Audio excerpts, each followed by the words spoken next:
I buried a coffin, then got a text from the dead. The church bells tolled low and heavy, each sound rolling through the nave like distant thunder. I stood near the front pew, clutching a black handkerchief as the scent of white lilies rose thick in the air. 42 years of marriage lay under that casket, draped in flowers, mornings shared, quiet evenings, promises, whispered in the dark, now lowered into the earth. My tears had dried. What remained was a hollow ache pressing against my ribs. I reached to touch the coffin, whispering a goodbye no one else could hear. A vibration shuddered in my purse. My phone. The screen glowed pale blue. One text.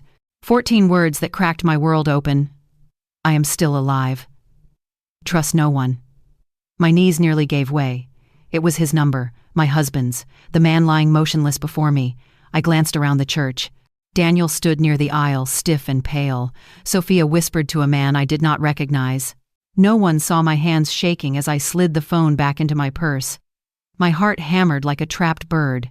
Was I losing my mind? Was grief playing tricks? Or had this funeral been a lie? The choir began a slow hymn, voices rising like smoke. The words of the text pulsed with each note. Alive, trust no one. When the service ended, I walked alone into the gray afternoon. The sky hung low, threatening rain. On the steps, I opened my phone again. The message remained cold and real. Below it, 3 dots blinked and vanished. More later, a shiver ran down my spine. If my husband was alive, then who had I buried? And why warn me not to trust anyone? Even my son, Daniel, and Sophia came out behind me, speaking quietly. Daniel touched my shoulder, eyes sliding away. "Mother, are you all right?" "I'm fine," I murmured the words, tasting like ash. The hearse rolled toward the cemetery. People dispersed. I stayed on the stone steps, clutching my purse like a lifeline. In my head, a single thought repeated, "Find the truth." That night in my silent kitchen, I spread the funeral papers across the table, insurance forms, bank receipts, death certificate. One detail stopped me. The account used to pay the funeral expenses wasn't mine or the church's. It was a new account opened days ago under a name I had never seen. My hands trembled as I wrote it down. Outside, the wind rattled the window. Inside, the old version of me slipped further away. Tomorrow I would go to the cemetery. I needed to see with my own eyes what lay beneath that soil. The next morning I carried white roses to the cemetery. The ground was still fresh fog, curling low around the gravestones.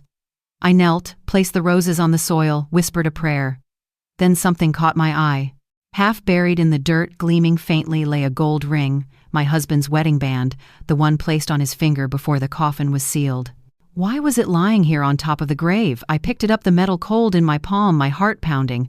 Had someone opened the coffin, or had it never held what I thought it did? A crow cawed above, slicing through the silence. The cemetery was empty. I slipped the ring into my pocket and stood quickly. My phone buzzed.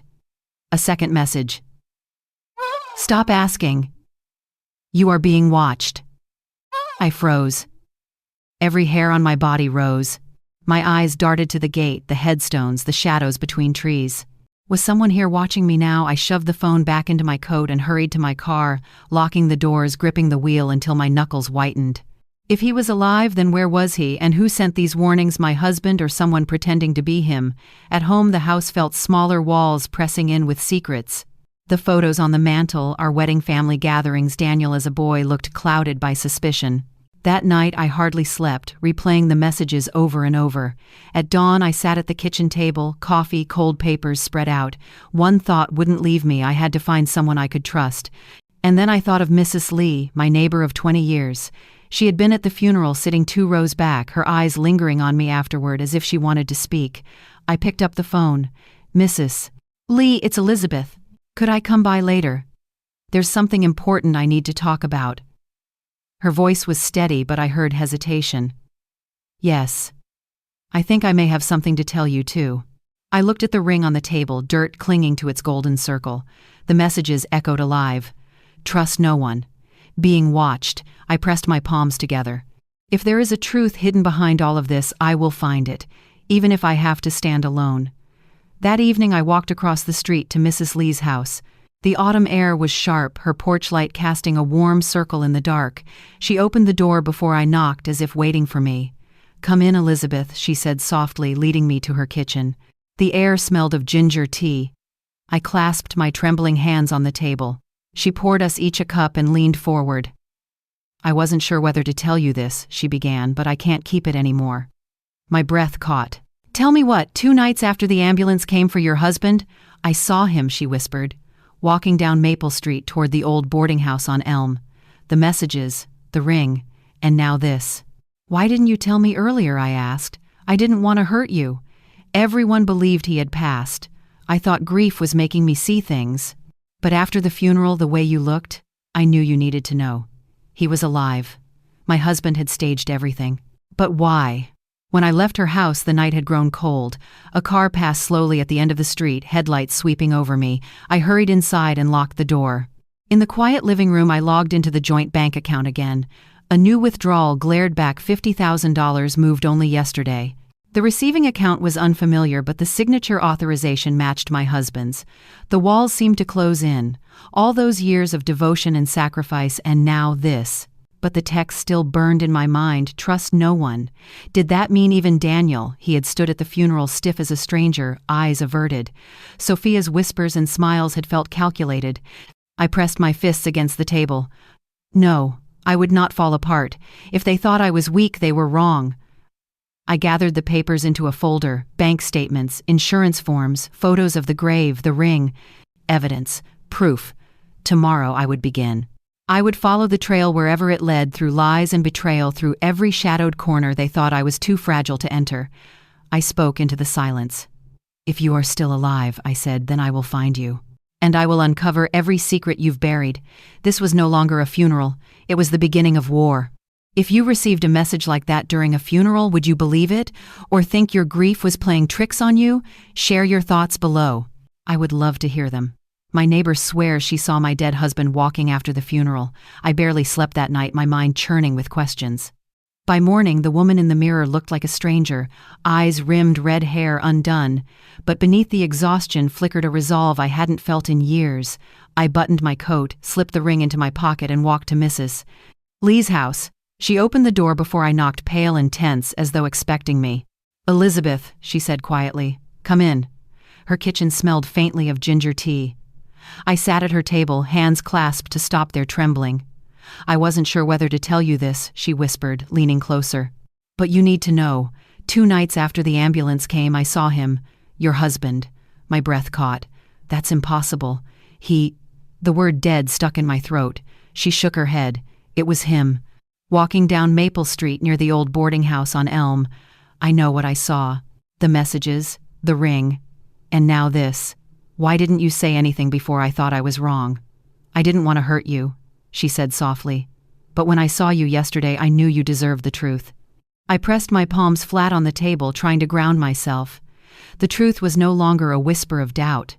When I left her house, the sun was low shadows stretching across the street. Every car made me flinch, every face seemed like a mask.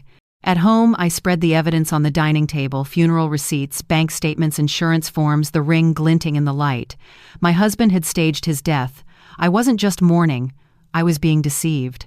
Why? Scrolling through the bank records, I found another withdrawal, $50,000 on the day of the funeral. My chest tightened. Where had the money gone? I thought of Daniel. My son, who once clung to my hand, laughed with me over pancakes, now avoiding my eyes at the funeral. Was he hiding something? To lose my husband was one thing. To suspect my son, that was a pain beyond words. As night fell, I sat in the darkened living room, replaying Mrs. Lee's words. If she was right, every moment of grief had been built on a lie. My phone buzzed. Another message flashed. "You are getting too close. Stop, or you will regret it." The blood drained from my face. Whoever was behind this knew exactly what I was doing. They were watching me. I sat frozen on the couch, staring at the message. "You are getting too close. Stop, or you will regret it." My hands shook so hard I nearly dropped the phone. Someone knew every step I was taking. I closed the curtains and locked the doors, but the silence pressed in until I could hear only my heartbeat. No, I would not stop. Whoever sent that message underestimated me. They thought grief had broken me. They didn't know what a betrayed woman could do. The next morning I tested Daniel. I invited him to the house under the pretense of discussing his father's will. He arrived late, looking tired, his tie crooked. We sat at the kitchen table. I poured coffee, watching his hands tremble. "Daniel," I began, "There are things I don't understand. The funeral expenses, the accounts." He interrupted quickly. "Mom, you shouldn't worry. Sophia and I will handle it.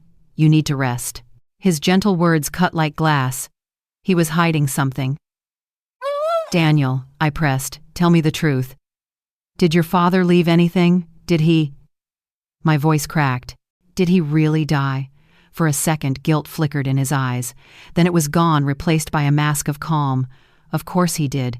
You saw the body. Don't let grief twist your mind." But I knew my son too well. He avoided my gaze, sipping his coffee to hide trembling lips. When he left, promising to take care of everything, I collapsed against the door, my legs weak. My own child was part of this web. Whether by choice or force, I could not yet tell. That night I drove past the old boarding house Mrs. Lee had mentioned. The building loomed, dark windows boarded. Yet one faint light flickered upstairs. I parked across the street, gripping the wheel. Minutes stretched. Then the door opened. A tall, familiar figure stepped out, moving with the slow stride I'd memorized for decades. My heart lurched. It was him. My husband. Alive. He glanced around, then slipped into a waiting car. Its headlights cut through the night, leaving me breathless in the shadows. When I returned home, a letter from the insurance company waited. The beneficiary listed was not me. It was Sophia. I sank into the chair, clutching the letter as the truth exploded inside me. My husband and my daughter-in-law. Together. I sat at the table, the insurance letter trembling in my hands. My husband was alive. My daughter-in-law was the beneficiary. And my own son stood by in silence. Betrayal cut deeper than death. Death ends love. Betrayal poisons it. I pressed the letter flat and stared until my vision cleared. If they thought I would crumble, they were wrong. This was no longer grief. It was survival. The next day I visited the bank. "I'd like to see the most recent activity on our joint account," I told the clerk. She scanned the screen, then looked up calmly. Several large withdrawals, Mrs. Carter. 50,000 here, 25,000 there, all authorized by your husband. Her words struck like a hammer. He was alive, using the life we built to fund his lies. I asked for printed copies and slipped them into my folder. The puzzle pieces were aligning. Leaving the bank, I saw a black sedan idling across the street. The driver's face was hidden. My stomach knotted. Were they following me? I hurried to my car doors, locking with a snap.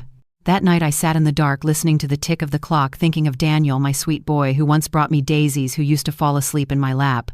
What had Sophia whispered to turn him against me? I wanted to believe he was a victim too, but the way he lied told me otherwise. I pulled the folder closer, receipts, the ring, the insurance letter, bank records. Together they formed a story no one could ignore. "You wanted me to believe you were gone," I whispered into the empty room. "But I am still here, and I will fight." Sleep came in restless waves. At dawn, my phone vibrated. Another message: "You are making a mistake. Stop before it's too late." My hands shook, then steadied. Too late. It was already too late. They had destroyed the life I knew. I typed with firm fingers, "I will not stop," and hit send. The sun rose, painting the curtains pale gold. For the first time since the funeral, I felt calm. I slipped the folder into my handbag and stood tall before the mirror. The reflection staring back was sharpened like steel, tempered by fire. If they thought they could erase me, they had miscalculated. "Robert," I whispered, and the dead man dropped his cigarette. The following night, I returned to the boarding house. I parked 2 streets away and walked on my shoes, crunching leaves. The building loomed ahead, windows dark except for one faint glow upstairs. My pulse raced. Pressed against the cold brick wall, I listened. Footsteps. A door creaked. Then he appeared, my husband. Shoulders, hunched hair, grayer, but unmistakably him. Alive. For a moment I couldn't move. My throat tightened, my body trembled as though I were seeing a ghost. He paused, glanced both ways, then lit a cigarette. The flame flared against the face I had once trusted. "Robert," I called before I could stop myself. His head jerked, the cigarette falling. Shock flickered, then hardened into fear. "Elizabeth," he whispered, as if naming the dead. My knees weakened, but I stood firm. Why? Why make me bury an empty coffin?" He rubbed his face, glancing nervously up and down the street. "You shouldn't be here. I deserve the truth," I demanded. "After 40 years, you owe me that much." For a moment, his eyes softened, then he shook his head. "It's not safe for you. Go home. Forget you ever saw me." Anger burned through my fear. "Forget you. Let me cry over an empty coffin, and now you tell me to forget." He stepped closer, lowering his voice. You don't understand. There are debts. Dangerous people. If they know you've seen me, you're in danger too. Dangerous people. Or Sophia. Because I know the insurance money went to her. You think I don't see what's happening? His face twisted with shame, but he didn't deny it. An engine broke the silence. A car slowed at the corner, headlights sweeping across us. His eyes widened. Go, Elizabeth. Now. Before I could speak, he darted back inside the door, slamming shut. The car rolled past, slowly tinted windows glinting, heart racing. I hurried to my car, hands shaking so badly I could barely fit the key into the ignition. In the rearview mirror, the black sedan followed at a steady distance. I wove through side roads until it turned off another way. Only then did I breathe. When I pulled into my driveway, I sat gripping the wheel. The truth had revealed itself in fragments, each one worse than the last. My husband alive. My daughter-in-law tied to all of it. You cannot hide from me forever, I whispered. I will uncover every piece. Sleep deserted me that night. I paced until dawn crept through the curtains, Robert's face in the doorway, haunting me alive, guilty running. By mid-morning, I knew I couldn't keep this to myself. I called Daniel. When he arrived, Sophia came too, breezing into my kitchen as if it were already hers, perfume sharp as glass. I poured coffee, my hand steady, though my heart was not. I want to talk about your father, I began. Daniel's eyes flickered. Sophia's smile tightened. Mom, he said carefully, we already talked about this. He's gone. You need to let go. I leaned forward. Then explain why Mrs. Lee saw him after the funeral. Explain why $50,000 disappeared from the account yesterday. And explain this. I slid the insurance letter across the table. Why is Sophia, the beneficiary, color drained from his face? Sophia let out a brittle laugh. Oh, Elizabeth, grief does terrible things to the mind. You're imagining ghosts inventing conspiracies. Maybe it's time we talked about professional help. Her words hit like ice water. The threat was clear, they'd paint me as unstable. I steadied my breath. Don't patronize me. I know what I saw. Daniel rubbed his forehead. Mom, please. You don't understand. It's complicated. Sophia's hand gripped his arm. Don't say anything, she hissed, then turned back to me, smile thin and poisonous. What you need to understand, Elizabeth, is that times have changed. You can't keep living in that big house alone. Daniel and I will take care of things now. Her words echoed what she'd said at the funeral, honeyed but sharp with venom. I rose my chair, scraping the floor. No, you will not take my home. You will not take my dignity, and you will not silence me. For a moment her mask slipped, eyes narrowing, mouth twisted, then she laughed coldly. We'll see about that. They left soon after. When the door closed, I sank into my chair, trembling. My son was caught in her web. I knew then I could rely on no one. If I wanted the truth, I would have to fight for it myself. That evening I returned to the boarding house, determined to confront Robert again. But the building was empty, the window dark. Just as I turned to leave, a scrap of paper fluttered from the doorway. I bent to pick it up. A hotel receipt dated 2 days earlier. The name sent a chill racing down my spine. Sophia Dawson. I stood frozen on the boarding house steps, the receipt trembling in my hand. Sophia's name. A hotel room. Proof she was tied to this deeper than I had feared. The street was quiet, but I felt exposed, as though unseen eyes were fixed on me. I shoved the receipt into my pocket and hurried back to my car, locking the doors the moment I slid inside. Robert, Sophia, the insurance, the missing money. My own son. The threads tangled tighter with each discovery. That night I spread everything across the dining table. Bank statements, insurance letter, photos of the grave, the ring, and now the hotel receipt glaring up at me. Each piece screamed the same thing: betrayal. I poured water, but my hands shook so hard I spilled it. Get control, I whispered. They want you to unravel. Don't let them. Headlights swept across the house. A car idled outside, lights cutting through the curtains. My heart slammed. The same black sedan, the same faceless shadow. I held my breath in the dark until at last it rolled away. They were watching. Every move I made they knew. I picked up the receipt again, staring at the ink. If I could prove Sophia's link to Robert, catch them together, the truth would no longer be whispers. The next morning I drove to the hotel listed on the receipt. The lobby was bright, a cruel contrast to my life. I'm here to check on a reservation. Sophia Dawson, I said. The clerk checked, then nodded. Yes, ma'am. She stayed here 2 nights ago. Checked out yesterday morning. Was she alone? My voice cracked. He hesitated. No, ma'am. She was with a man. Older. Gray hair. My breath caught. Robert. I thanked him and left quickly. Outside, the air felt sharp and cold. My husband and my daughter-in-law had not only betrayed me, they had been together in secret while I buried what I thought was his body.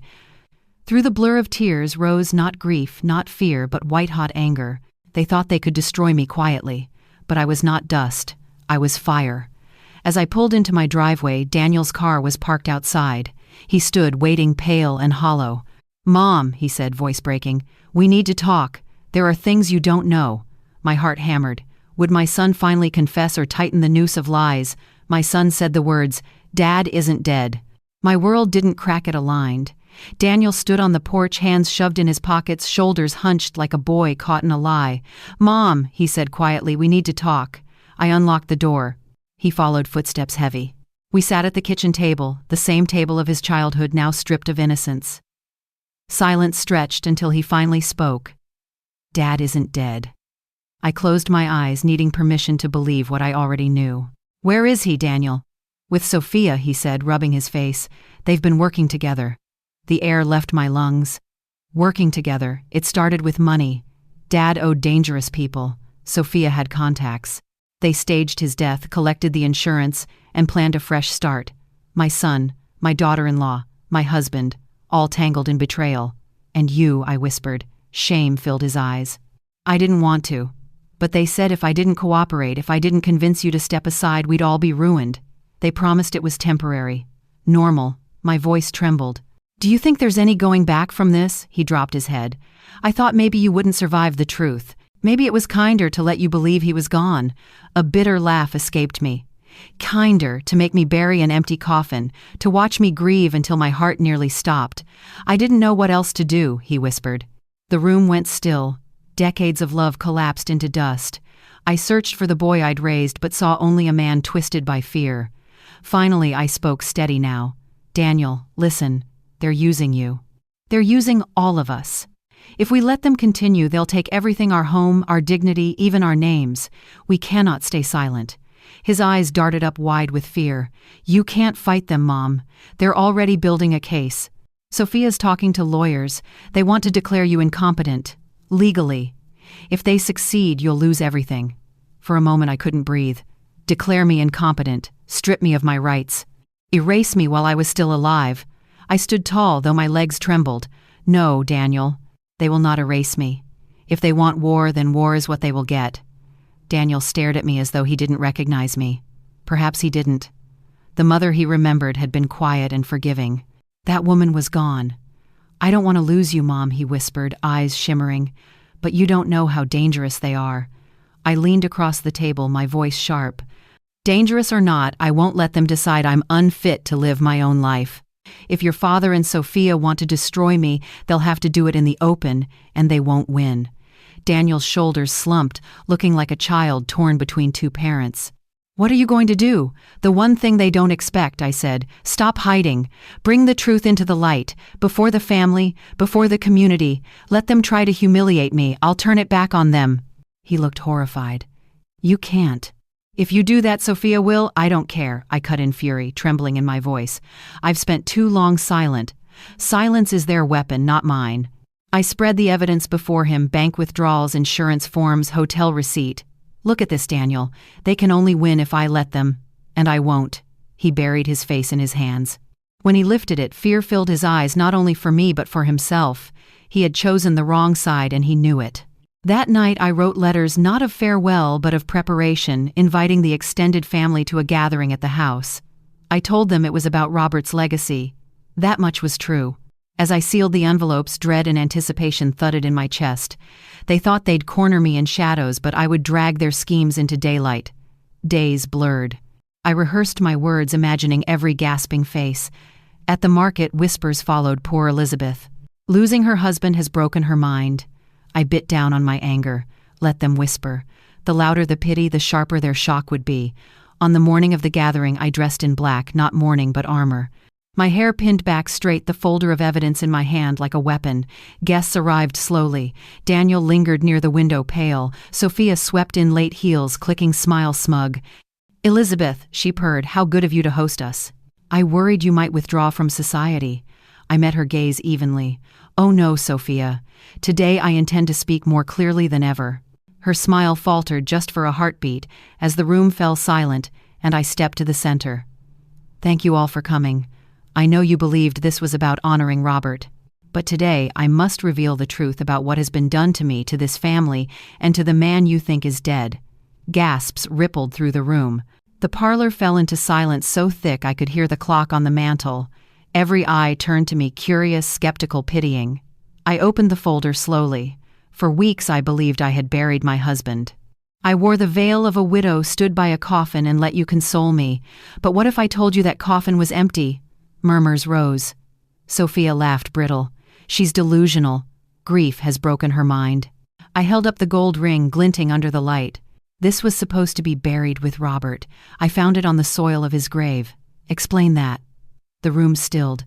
Eyes darted from me to Sophia to Daniel, pale near the wall. I laid the bank statements on the table. $50,000 withdrawn the day of the funeral, authorized by Robert himself. Gasps rippled. Sophia's smile faltered. Anyone could forge a document. I slapped down the insurance letter. And this, his life insurance paid in full. To you, Sophia. Not me, his wife of 42 years. You. Whispers erupted. Someone muttered, "My God." Sophia's face twisted. You don't know what you're saying. Oh, I know exactly what I'm saying. I held up the hotel receipt. Your name's Sophia. Checked in with an older man, Robert. Alive. Silence dropped like thunder. Guests stared, wide-eyed, some recording on their phones. Sophia's mask cracked. She's lying, she screamed, but her voice trembled. Daniel stepped forward, ashen. It's true, he whispered. Dad is alive. Gasps exploded. Sophia whirled on him, fury blazing. You fool. Do you know what you've done? Daniel's voice broke. I can't lie anymore, Sophia. Not to them. Not to her. I'm sorry, Mom. The room spun with shock. Some guests stared at Sophia with open contempt. I stood tall, evidence in my hands like a sword. For the first time in weeks, power returned to me. They had wanted to silence me, brand me as incompetent. But here the truth had broken open like glass. Sophia shrieked, "This doesn't prove anything. Without Robert here, it's your word against mine." I looked at her steady and cold. Then let him come. I will drag him into the light, even if I tear down every wall you hide behind. The crowd erupted again. Phones raised, Sophia frantic, her perfect mask shattered. And I knew in that moment the humiliation she planned for me had turned to ash. The spotlight was on her now. An unmarked note arrived, withdraw your accusations or else. I chose, or else. The room had erupted into chaos after my words, but now the house was silent. Guests had left in a storm of whispers, their shocked voices still echoing in my ears. I stood alone in the parlor, the folder of evidence pressed to my chest like a shield. Daniel lingered near the window, his face pale, his eyes hollow. Sophia had vanished the moment the gathering ended, storming out with fury, twisting her features. I knew she would not retreat quietly. I turned to my son. Daniel, it's time to stop being their pawn. Stand with me or stand with them. His shoulders sagged. Mom, I don't know how to fix this. You don't need to fix it, I said firmly. You need to tell the truth in public, where lies can no longer cover it. He didn't answer, but I saw a flicker of resolve in his eyes, faint but real. That night exhaustion weighed on me, but sleep did not come. My phone rang twice, unknown numbers. I didn't answer. When I checked the mailbox the next morning, an unmarked envelope lay inside. Inside was a single sheet of paper typed in block letters. Withdraw your accusations or face consequences you cannot imagine. My hands trembled as I read it again and again. Sophia's threat had arrived faster than I expected. I pressed the paper flat on the table and whispered, "No, I will not be silenced." Later that day, Mrs. Lee came by. Her eyes were wide, anxious. "Elizabeth, people are talking. Some say you've lost your mind, others say you exposed a scandal. What are you going to do?" I looked her in the eye. "I'm going to court, Mrs. Lee. If they want to strip me of my dignity, then I will let a judge see the truth. Not whispers, not threats. Evidence." Her lips parted in surprise, then she nodded. "If anyone can do it, it's you."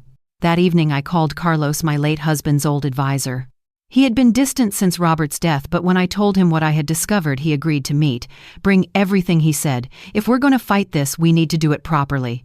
I hung up and felt the first real strength in weeks. The battle was no longer in shadows. It was heading to the light. I met Carlos the next morning in his office downtown. The walls were lined with shelves of thick law books, and the faint scent of leather and ink filled the air. He listened without interruption as I laid the folder on his desk, spreading out the bank records, the insurance letter, the photographs, and the hotel receipt. When I finished, he leaned back, folding his hands. Elizabeth, this is serious. If what you've told me is true, your husband and daughter-in-law could face charges: insurance fraud, conspiracy, even attempted elder abuse. The words stung, but also steadied me. Abuse. That was what it was. They had tried to erase me, to reduce me to a signature on a paper, a voice that no longer mattered. What do I need to do? I asked. First, we secure your estate, Carlos replied. They'll try to prove you're unfit. We'll counter with evidence that you are capable and in full control. Second, we gather witnesses. Anyone who saw Robert alive, anyone who can testify to Sophia's involvement. I thought of Mrs. Lee, of the hotel clerk, of Daniel if he found the courage. My allies were few, but perhaps enough. Carlos slid a legal pad across the desk. Write down every detail you remember. Dates, times, names. The more precise, the stronger your case. I nodded, gripping the pen like a weapon. As I left his office, the city streets felt sharper, brighter. For weeks I had been stumbling through grief and betrayal, but now I walked with purpose. The truth was no longer mine alone to carry. It was a case, a fight, a path to justice. That night, as I reviewed my notes, Daniel appeared at my door. His face was drawn, his eyes restless. "Mom," he said, stepping inside, "Sophia knows you're going to court. She's furious. She says Dad is making plans to disappear for good. If that happens, you'll never be able to prove anything." My chest tightened. "Then we must move faster." Daniel hesitated. His voice broke when he spoke again. "I'm scared. But I can't keep lying for them. If you need me, I'll testify. I'll tell the court what I know." Tears pricked my eyes, but I forced my voice steady. "Then stand by me, Daniel. It's the only way we can end this." For the first time, I saw in his face not the frightened man torn between loyalties, but the boy I had raised, the boy who once believed truth was worth fighting for. The day of the hearing drew closer. Each morning I woke with the same tight knot in my chest, the same whisper of fear. What if they win? What if they take everything? But each night I went to bed with a new vow: I will not surrender. Carlos guided me through the preparations. He arranged for Mrs. Lee to give a sworn statement about seeing Robert alive. He contacted the hotel clerk, who agreed to testify that Sophia had stayed with a man matching Robert's description. Piece by piece, the wall of lies they had built began to crumble. Sophia, meanwhile, was not quiet. Rumors swirled through the neighborhood. I overheard whispers at the market, at church, even on the sidewalk. Poor Elizabeth, some said she's confused, maybe even losing her mind. Others muttered about greed, about a family scandal that was better left unspoken. But I walked with my head high. Let them whisper. Soon, whispers would become proof. One evening, as I watered the plants on my porch, a car slowed in front of my house. The window rolled down just enough for me to see Sophia's face. She smiled, cruel and sharp, and called out, "You'll regret this, Elizabeth. No one will believe you." Then the car sped off, leaving the echo of her words behind. My knees trembled, but I steadied myself against the railing. Belief was no longer the question. Proof was. And I had it. Daniel visited often, now torn but determined. He helped me organize documents, sat late into the night, recalling conversations with his father, every detail that might matter in court.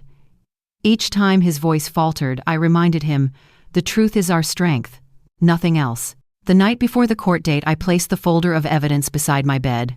I lay awake, staring at the ceiling, hearing the steady tick of the clock, imagining the moment when the judge would look down at me not as a frail widow to be dismissed, but as a woman standing in defense of her own life. And deep inside, beneath the fear, a flame burned steady. They had tried to bury me with lies. Tomorrow I would rise with truth. Unstable, I asked, then explain the withdrawals made after his death. The courthouse loomed gray and solemn against the morning sky. Its stone steps stretched high, as though daring anyone who entered to prove their worth. I climbed them slowly but with steady resolve, the folder of evidence clutched to my chest. Each step echoed with the weight of what lay ahead. Inside, the courtroom buzzed with low voices. Relatives, neighbors, and curious strangers filled the benches, their eyes turning as I entered. Some looked at me with pity, others with doubt. But I held my head high. Sophia sat at the front beside her attorney, her posture perfect, her smile razor-sharp. When our eyes met, hers glittered with triumph, as though she already believed victory was hers. Daniel sat behind me, his shoulders tight, his face pale, but his presence gave me strength. "All rise," the bailiff called, and the judge entered. We stood then, sat as the proceedings began. Sophia's lawyer spoke first, his voice smooth and confident. "Your Honor, we are here today because Mrs. Elizabeth Carter is no longer capable of managing her affairs. In her grief, she has become confused, unstable, and unfortunately vulnerable. My clients seek to protect her from further harm by transferring responsibility for her estate."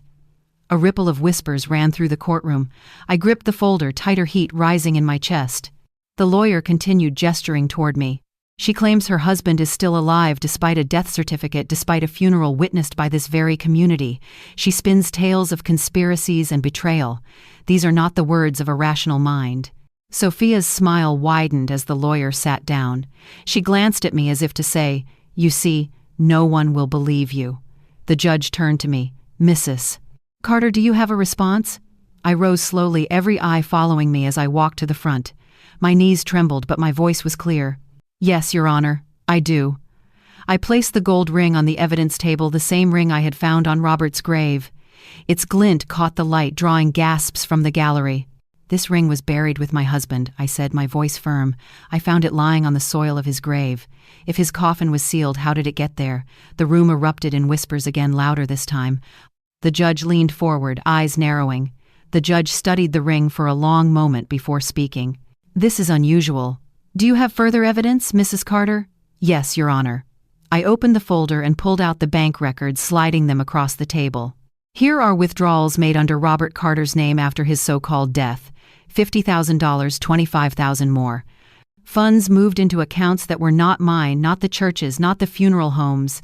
Tell me if Robert is gone, who signed these transactions?" The judge's brow furrowed as he examined the papers.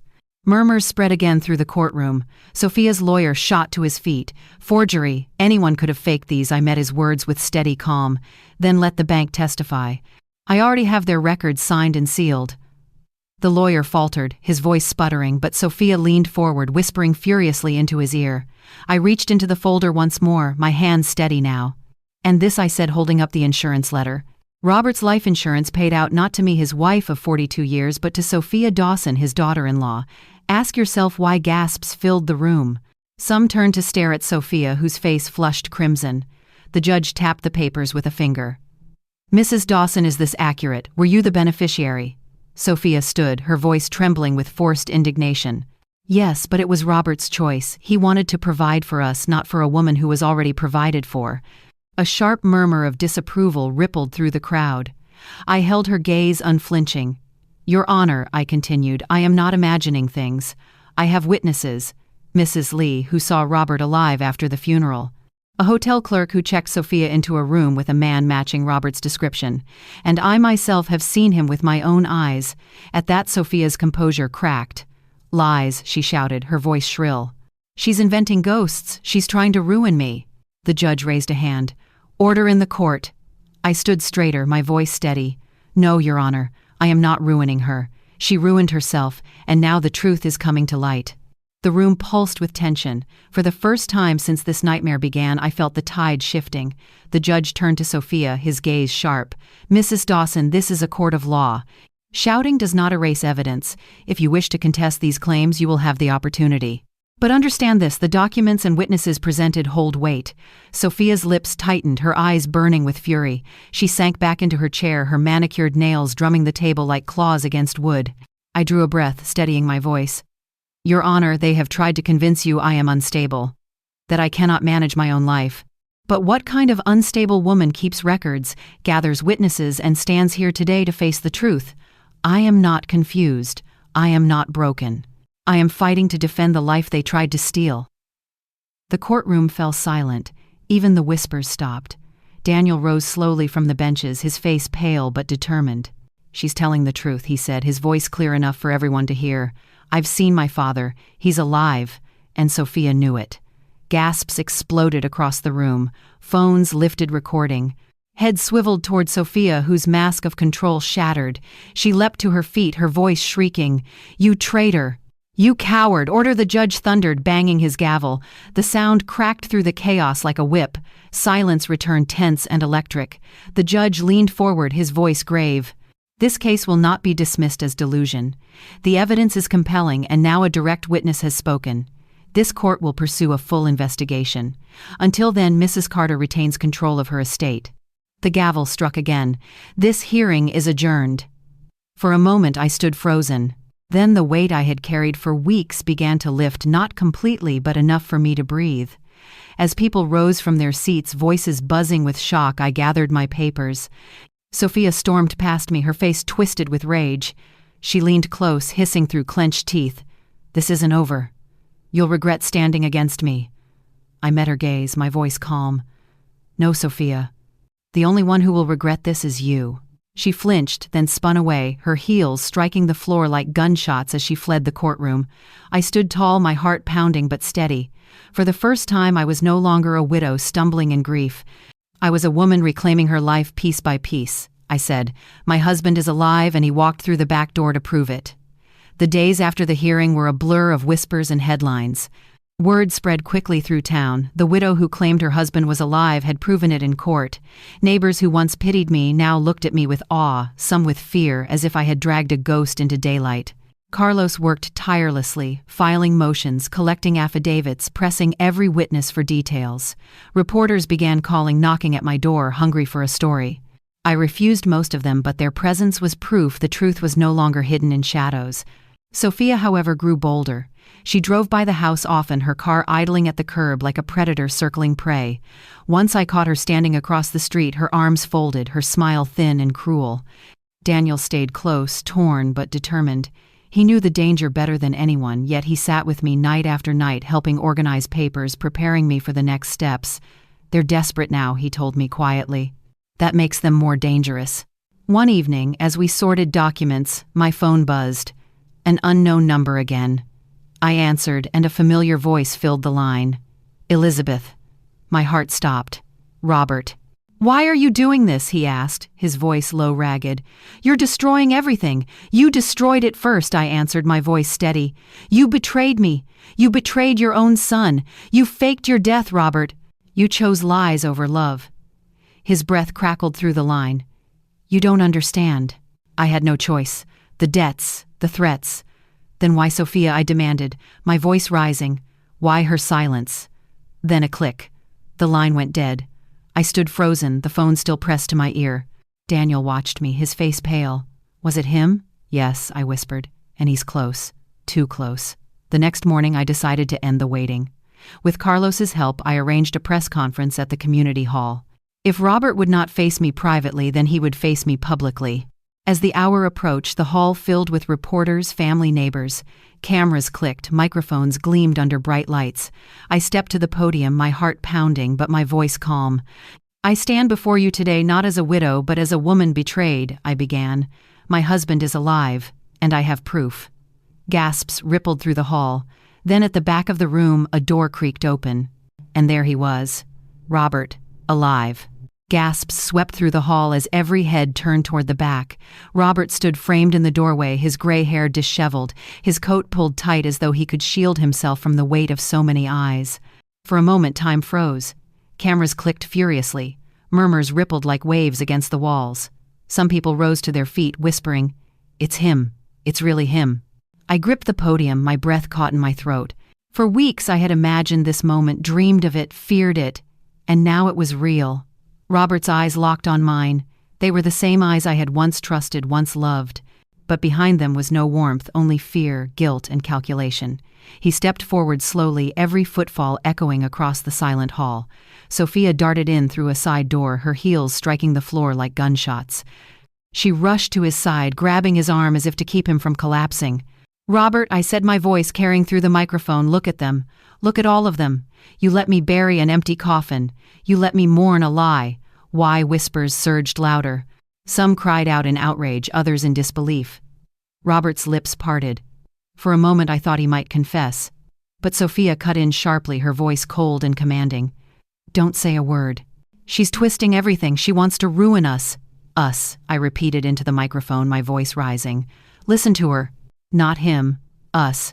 My husband and my daughter-in-law. A conspiracy." Gasps again, louder now, people turning to one another with wide eyes. Robert's knees seemed to weaken under the weight of it. He gripped the edge of the table near him, his hand trembling. The cameras zoomed in, the flashes stinging the air like lightning. I slammed the folder down on the podium, the papers spilling out for all to see. Bank statements, insurance forms, witness testimony, and now look with your own eyes. Robert Carter is alive. The hall erupted into chaos. Shouts filled the air, some angry, some stunned. Reporters surged forward, microphones thrust out, cameras flashing. Sophia clung to Robert, her face twisted in rage. "This is a trap," she screamed. "All lies," but her voice was lost in the roar of the crowd. And as Robert stood trembling under the weight of 100 eyes, I knew the battle was no longer fought in whispers. It was public now. There would be no turning back. The crowd surged like a tide, voices crashing against each other. Some shouted questions, others hurled accusations. Cameras flashed relentlessly, capturing every line of fear etched across Robert's face, every twist of fury in Sophia's. The judge had given me protection through the court, but this was something greater. This was the court of the people. And the verdict in their eyes was already clear. Robert raised his hands weakly, as if begging for silence. "Please," he said, his voice hoarse. "I never meant for this to happen. I had no choice. You always had a choice," I cut in, my voice ringing through the hall. "You chose lies. You chose betrayal. You chose her." I pointed at Sophia, whose face darkened like a storm. "Lies," she shrieked, clinging to Robert's arm. "She's manipulating all of you. Robert was protecting us. Protecting this family." But the people weren't listening to her anymore. Their eyes were locked on Robert, waiting for the truth. "Tell them, Robert," I demanded. "Tell them what you did. Tell them why you left me to bury an empty coffin." His shoulders slumped. His mouth opened, but no words came. Only silence. Silence that screamed louder than any confession. The crowd erupted again, outraged voices rising, reporters pushing closer. Some shouted for police, others for justice. Phones recorded every second, streaming it live to anyone who would listen. Sophia pulled at him, trying to drag him out, but the path was blocked by flashing cameras and angry faces. Her smile was gone, replaced by panic. I stepped back from the podium, my heart pounding. For the first time in weeks, the power was not theirs. It was mine. Daniel came to my side, his hand trembling as it brushed mine. "You did it, Mom," he whispered. "Everyone knows now." But I shook my head. "No, Daniel. This is only the beginning. Truth in the light is powerful, but justice must still be won." Outside, sirens wailed in the distance. The sound grew louder, drawing nearer. And as the hall's doors swung open and uniformed officers stepped inside, the crowd parted with a roar. Robert and Sophia were cornered at last. A scarred stranger beside Robert. Suddenly, our scandal had a syndicate. The police led Robert and Sophia out of the hall, cameras flashing like lightning all around them. Reporters shouted questions, but their words were swallowed by the roar of the crowd. Robert looked hollow, his head bowed, while Sophia still held her chin high, her eyes burning with fury. I followed at a distance, Daniel at my side. Outside, the cold air bit at my skin, but for the first time in months I felt warmth inside my chest. They were no longer shadows haunting me, they were in the open under the law. At the station, Carlos met me with a firm handshake. "This is a turning point," he said, "but it's not the end. They'll fight back with every trick they have. Sophia will hire the best attorneys money can buy. We need to be ready." "I've been ready since the day I buried that coffin," I told him. Through the glass of the holding room, I saw them. Robert sat, slumped his hands, cuffed, his face pale. Sophia leaned close to him, whispering furiously. When she spotted me watching, she smiled, a cold, mocking smile, as if to say, "This isn't over." Later, as the officers escorted them down the corridor, Robert's eyes lifted to mine. For a fleeting second, I thought I saw regret, but Sophia tugged his arm, her voice sharp, and the moment was gone. Carlos walked me back to his office. "The prosecutor wants to move quickly. Insurance fraud, conspiracy, financial crimes, they'll pursue all of it. But the strongest weapon will be witness testimony. Mrs. Lee." "The hotel clerk." "Daniel," I said firmly. He nodded. "And you, Elizabeth. Your voice will be the heart of this case. The betrayal, the lies, it all begins with you. I sat down, my hands folded in my lap. For weeks I had been drowning in secrets. Now the tide was shifting, but the fight was far from over. That evening, as I returned home, I found another envelope waiting in my mailbox. No return address. Inside was a single photograph, grainy and dark. It showed Robert alone, speaking with a man I had never seen before. A man with a scar across his cheek. On the back, one sentence was scrawled in black ink. "You don't know the whole truth." I stared at the photograph until my hands began to shake. Robert's face was clear enough, weary and pale, but it was the stranger beside him that sent a chill through me. The man's scar cut across his cheek like a jagged reminder of violence. His eyes, even in the grainy shot, looked sharp, predatory. Daniel leaned over my shoulder. "Who is that?" he whispered. "I don't know," I murmured. "But whoever took this picture wanted me to." We examined the envelope again. No postmark, no name. Just the photo and the warning. "You don't know the whole truth." That night, sleep was impossible. I sat at the kitchen table with the picture laid out before me, the clock ticking loudly in the silence. Who was this man? Was he tied to Robert's debts, or was he the one pulling the strings behind all of this? The next morning I showed Carlos. He studied the image carefully, his brows knitting together. "This complicates things," he said. "If Robert was meeting with this man, it could mean he wasn't acting alone. There may be a larger network involved. Organized crime, perhaps." My stomach twisted. The thought of Robert entangled with something darker than greed made my skin crawl. Carlos placed the photo in a protective sleeve. "We'll hand this to the prosecutor. It could shift the case entirely. But we must tread carefully. If organized crime is involved, Sophia's arrogance might just be the least of our problems." As we left his office, Daniel walked beside me in silence. At last he spoke. "Mom, what if Dad wasn't just greedy? What if he was desperate? What if this man forced him?" I stopped in my tracks, staring at my son. Desperation doesn't excuse betrayal. He chose Sophia. He chose lies. Tears brimmed in Daniel's eyes, but he nodded. He knew I was right. That evening, the news channels were ablaze with the story. Reporters called it the funeral fraud scandal. My name was spoken in every broadcast, my image plastered across screens. I was no longer just Elizabeth Carter, the grieving widow. I was the woman who had dragged deceit into the light. But as I watched the headlines scroll, the photograph burned in my mind. A scarred face, a warning. A reminder that this war was bigger than I imagined. And I wondered for the first time if the danger ahead would demand more than truth. The following day, I was summoned back to the courthouse.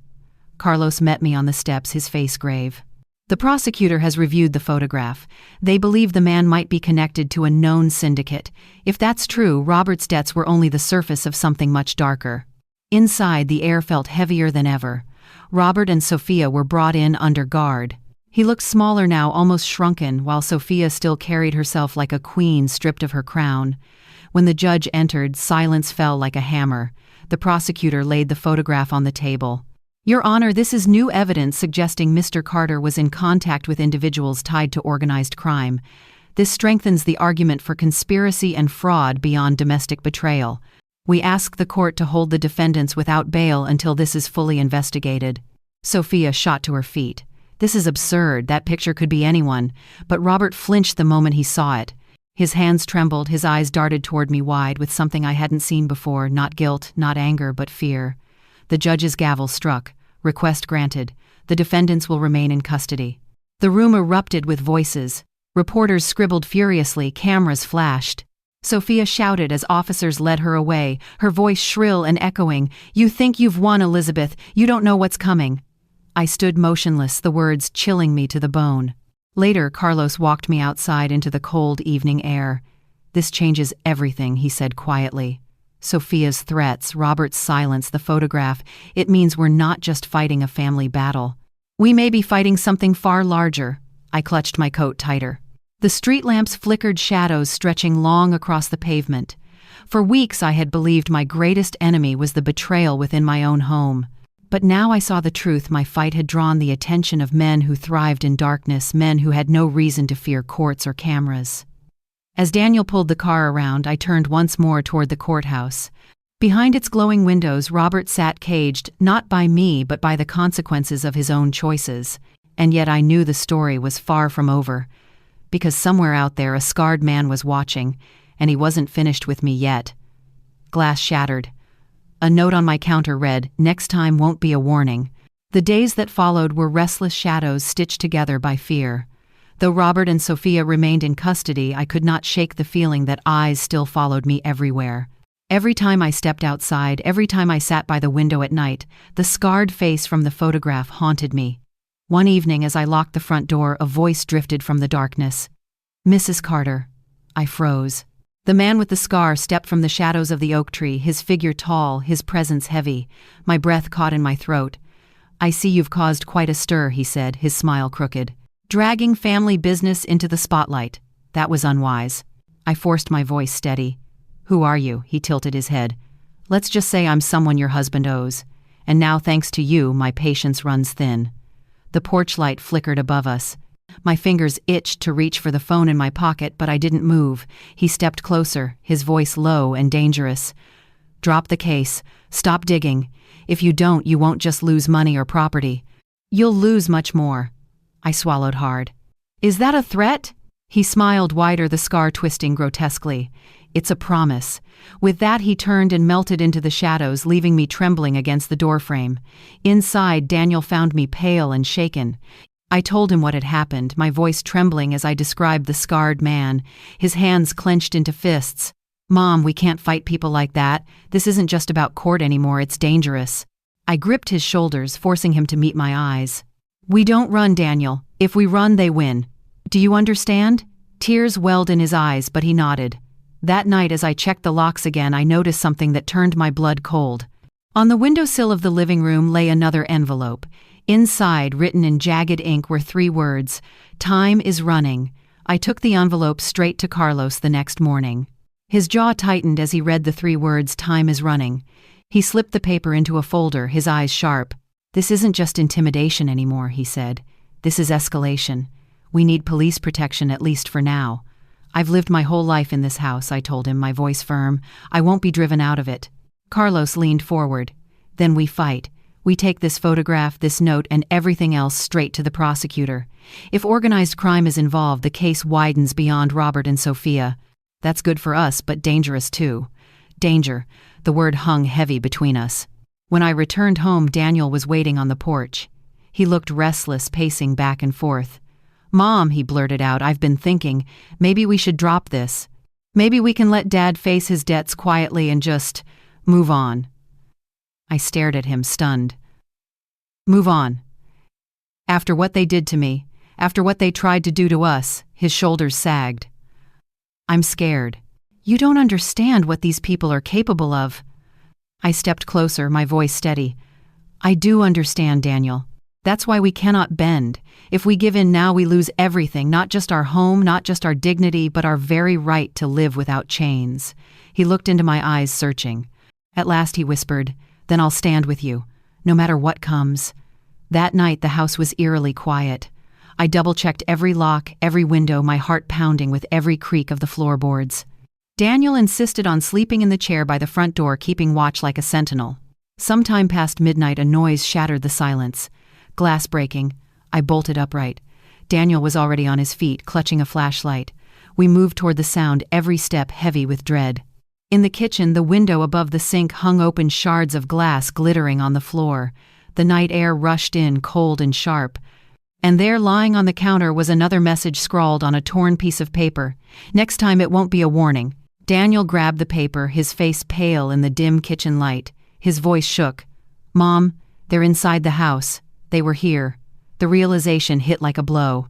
Someone had broken into my home, not to steal, not to harm, but to leave a message that promised worse to come. "We have to call Carlos," Daniel urged. "We need the police here now." I nodded, though my hands trembled as I reached for the phone. But before I could dial, a faint sound drifted from upstairs, a floorboard creaking. Daniel and I froze. Slowly, I set the phone down. We looked at each other, our eyes wide with the same terror. Whoever had broken in might still be here. I motioned for Daniel to stay behind me as we crept toward the staircase. Each step felt like stepping into a void, the silence heavier than any sound. At the top of the stairs, the hallway stretched long and dark. A faint shadow moved against the far wall. My heart pounded so loudly I thought it might give me away. "Who's there?" My voice cracked, but I forced it steady. "Silence." Daniel gripped my arm. "Mom, don't." Before he could finish, the shadow darted across the hall. A door slammed shut. We rushed forward, pushing into the bedroom at the end. The window was open, curtains flapping in the night air. Whoever it was had escaped. On the bed lay another envelope. My hands shook as I tore it open. Inside was a single photograph, this time of me taken through the very window of my living room. On the back, in the same jagged scrawl, were 4 words: "You are not safe." My knees buckled, but I caught myself on the bedpost. Daniel stood frozen beside me, his face white as chalk. The intruder hadn't just left a warning. They wanted me to know they were watching me inside my own home. I whispered, barely audible. "This isn't just a fight for truth anymore. This is survival." Outside, the wind howled through the broken glass, carrying the echo of danger that now lived inside these walls. They buried an empty coffin. I rose and took the mic. The morning after the break-in, the police swarmed my house. Officers dusted for prints, measured the shattered glass, and bagged the photograph as evidence. But none of it erased the chill that clung to me. The scarred man was not a phantom. He was real. And he was watching. Carlos arrived, his jaw tight. "This has gone beyond family betrayal. This is a direct threat. We'll push for maximum protection and bring this into the courtroom." But the courtroom felt distant when I stood in my own kitchen staring at broken glass and the photo of myself taken from the dark. Fear pressed against my ribs, but beneath it burned a deeper fire. They wanted me silent. They wanted me gone. And because of that, I would not bend. Days later, the trial began. The courthouse was packed, reporters, neighbors, even strangers drawn by the scandal. Robert and Sophia sat at the defense table, their faces grim. Sophia wore defiance like armor, but Robert looked hollow, his eyes sunken, his spirit frayed. The prosecutor laid out the case, piece by piece: the fake funeral, the financial fraud, the staged lies. Witnesses testified: Mrs. Lee recounting the night she saw Robert walking the hotel clerk, describing Sophia with an older man. Daniel admitting the truth about his father's deception. And then the photograph was revealed, the scarred man standing beside Robert. The room buzzed with shock. The prosecutor's voice was firm. "This proves Mr. Carter was not acting alone. His debts tied him to dangerous people, and his family became his shield." Sophia slammed her hand against the table. "This is all lies," she screamed. "He was protecting us." The judge's gavel cracked. Silence. I rose to the stand, my heart pounding, my voice clear. "Your Honor, I buried an empty coffin. I mourned a man who chose deceit over love. They tried to strip me of my dignity, my sanity, my life. But I am here, and I will not be erased." The courtroom was silent but electric. Every eye was fixed on me, waiting for the final unraveling of the truth. The prosecutor turned toward Robert. "Mr. Carter, you have heard the testimony, seen the evidence. Do you deny any of it?" Robert sat rigid in his chair, his hands clenched together so tightly the knuckles turned white. For a moment, silence pressed down on the room. Then his shoulders sagged, and he spoke in a voice so low it barely carried. "No," he whispered. "I can't deny it." Gasps rippled through the courtroom. Sophia spun toward him, fury blazing in her eyes. "Robert, stop. Don't you dare." But he lifted his head, his eyes meeting mine across the room. I thought I could escape it, all the debts, the shame. I thought faking my death would free me, but it only chained me tighter. And Sophia. His voice cracked. She convinced me it was the only way. Sophia slammed her fist on the table. "You weak old fool," she spat. "You think confessing will save you. You'll drag us both down," the judge's gavel thundered. "Order." But Robert kept speaking louder now, his voice raw with a mixture of guilt and desperation. "It's true. I let her talk me into it. I let greed and fear blind me. I betrayed my wife, my son, my vows, everything." The courtroom erupted, reporters scribbling furiously, cameras flashing, spectators whispering in disbelief. Sophia lunged to her feet, shouting, "He's lying, he's just trying to protect himself." The prosecutor raised a hand. "On the contrary, Mrs. Dawson, his statement aligns with every piece of evidence. You orchestrated this fraud, you benefited from the insurance payout, and now you face the consequences." Sophia's face twisted, rage boiling over. "You'll regret this," she screamed at Robert, then at me. Both of you officers moved closer, ready to restrain her. I sat straighter, my hands folded in my lap, my eyes locked on Robert. For the first time since this nightmare began, he looked like the man I had once known, not the husband who betrayed me, but the man weighed down by the ruin of his choices. He whispered across the room, his voice breaking. "I'm sorry, Elizabeth." The words were ashes in my ears, but I nodded slowly. Not in forgiveness, but in acknowledgement. The truth was finally spoken. The judge's gavel struck again, silencing the chaos. This court has heard enough. The evidence is overwhelming. The defendants Robert Carter and Sophia Dawson will face trial for fraud, conspiracy, and criminal collusion. Until then, they will remain in custody. The words rang like a final bell. Officers stepped forward, taking Robert and Sophia by the arms.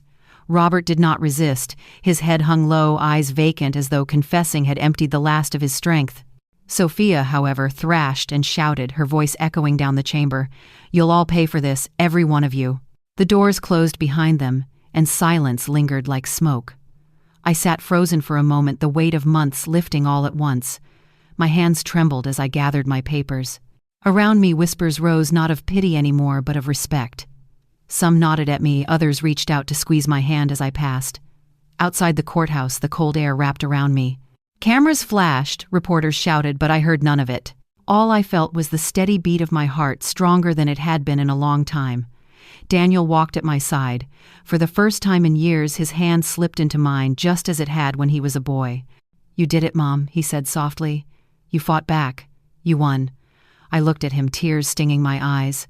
"No, Daniel, we won. Because truth doesn't belong to one person.